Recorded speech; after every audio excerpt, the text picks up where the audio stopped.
القصيد أورد الجزلة على طروقها أجيبها لو هي عن الشاعر بعيد واعطي بني عمي جميع حقوقها مثلك يا ابو نايف لي جاب الاكيد كل البيوت النادرة تسوقها حر اللي من شاف له صيده يصيد حوام لا رد الحرار سبوقها اقدم يا ابو شيبه وعجل بالشديد سوق النوادر لا لوايل سوقها وبالله بالصوت يا جعلك تفيد وكهلها دام الصياح يشوقها النايفات جات بالزين الفريد اهل النياق تعوف نظرة نوقها وندرهم التتجار على طق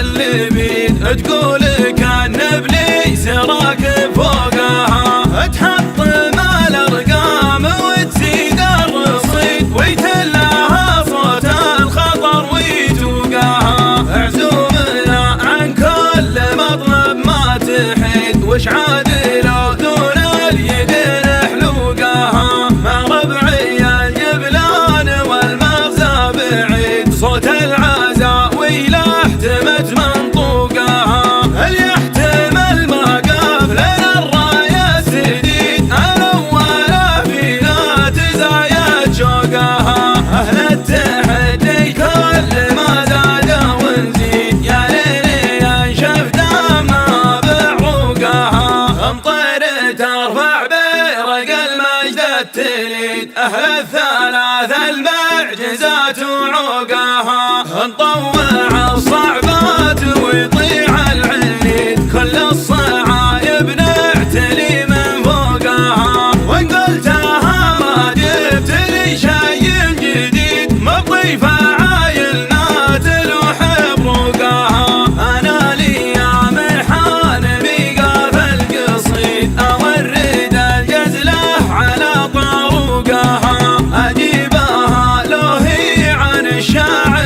بعيد واعطي بني عمي جميع حقوقها مثلك يا ابو نايف لي جاب الاكيد كل البيوت النادرة تسوقها حر اللي من شاف له صيده يصيد حوام لا رد الحرار سبوقها اقدم يا ابو شيبه وعجل بالشديد سوق النوادر لا لوايل سوقها وبالله بالصوت يا جعلك تفيد وكهلها دام الصياح يشوقها النايفات جات بالزين الفريد اهل النياق تعوف نظرة نوقها وندرهم التتجار على طق اللبيد تقول كان ابليس راكب فوقها تحطم الارقام وتزيد الرصيد ويتلها صوت الخطر ويتوقها عزومنا عن كل